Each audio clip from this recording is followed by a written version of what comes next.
in Barcelona, so Pittsburgh in Pennsylvania, so people kept asking me if I was Dracula because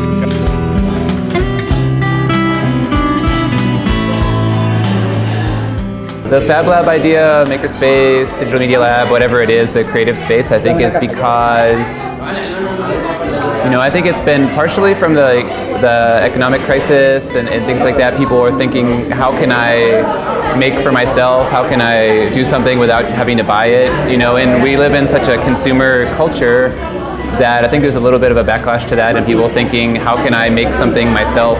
Instead of just consuming all the time, how can I produce something myself? And seeing the value of educating yourself and learning how to do that is becoming, I think is a reaction to the sort of consumer culture. So, there's been a lot of research too on the value of learning outside of school, and for adults too, the idea of making and tinkering. I just think all these sort of maker education and maker mindset came from sort of weekend tinkering, which is kind of like an upper middle class kind of idea, but then, adapting that to a place like the public library where it can really bridge an equity gap and supply people that don't have access to that equipment with access to it.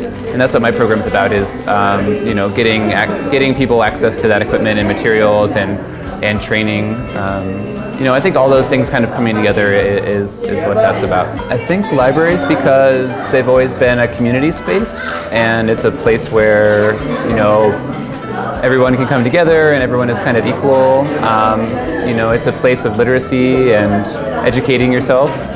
So, I think that's why that's a site for it, and that's why it's, and that's a tradition in the United States, that it's the public library is a place where people come together. Yeah, I think it's a combination. It's basically whatever they're interested in is the key and sort of key factor, and then mentorship, which I say is the key to our program, is that there's a caring adult who shows interest and isn't sort of suspicious of teenagers and is willing, to work with them and get to know them, and that's what really makes it happen. So, teenagers are very curious and very interested in learning, I think, and as long as it's something that's relevant to them and they care about, then they'll be interested. So I think just knowing that and wanting to give them something to do, something positive to do is where that comes from. But gamification, sure, it'll can help make things more fun and be a way of making learning unlike the classroom. But I think if you take that too far, it can be kind of silly or seem like they'll pick up on it and feel like they're just trying to trick us into learning or something. Like, it works best if it's natural and it's just responding to what they're interested in. So I think people are going to come to the library with interest in different things, and so someone who's been characterized as a reluctant reader, maybe they'll connect better with a different type of learning and different type of learning technology or doing something creative that's hands-on, and maybe by being around the library they'll also see the value of the books and that type of thing. But I don't think it necessarily means they have to end up with books. I mean, they will be encouraged by librarians and by the staff to explore that as well. And it's just part of learning. If you're trying to learn something, you're gonna hopefully turn to books at one point as a way of getting information. But I think if we say that the library isn't just about books and that the library is about access to knowledge and resources and learning, then it doesn't really, maybe it's blasphemous to say as a librarian, but it doesn't really matter if they become a big reader. I just think some people just aren't going to be. But it doesn't mean they're not welcome in the library, that it's not relevant to them. So, and conversely, someone who's a big reader but then gets exposed to some of these other projects and ideas and tools, I think they could gravitate toward that. So hopefully, whichever thing interests you, you'll learn a little bit more about the other as well. I think the really valuable thing about the library is a system like ours. We have 19 locations, and most partners, even if it's like a museum or another cultural organization, they just have one site.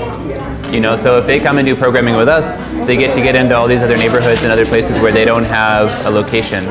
So the library can be a building that's a trusted place where they can come and offer something, and we already have a built-in audience a lot of the time, and so that works well for them. So they're often eager to work with us.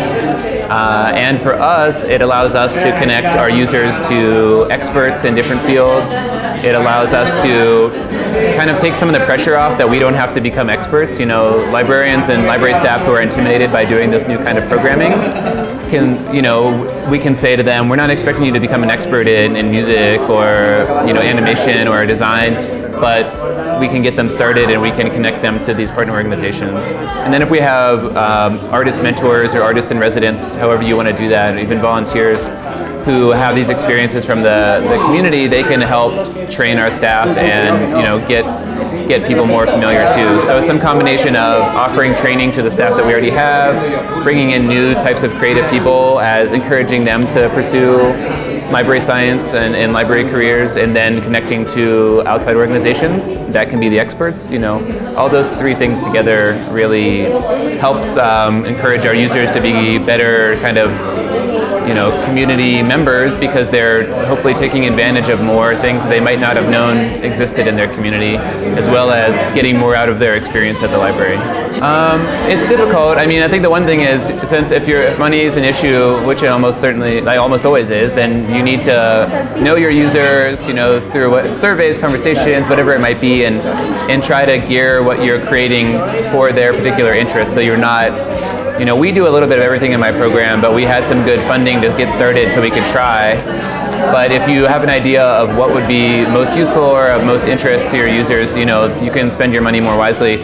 But also, it's more of a philosophy of the project-based work, and, you know, a lot of times partners can be, you know, we have a lot of partners who've been willing to do programming for free, and in a way it's advertising for what they do. It might cost money to take a class where at their organization, but they're willing to come and do a free class, and people have good feelings toward the library, so a lot of times they're willing to do that, which is nice. But also, you know, there's ways to do, say, sewing workshops or cooking workshops, or, you know, something like stop motion. It's a free app, and it's just paper and normal kind of craft materials, and it's just the philosophy of being a project-based, you know, activity, and you can approach these activities with the same concept that you would approach a 3D printing workshop, but for a lot less money, you know, doing some of these things.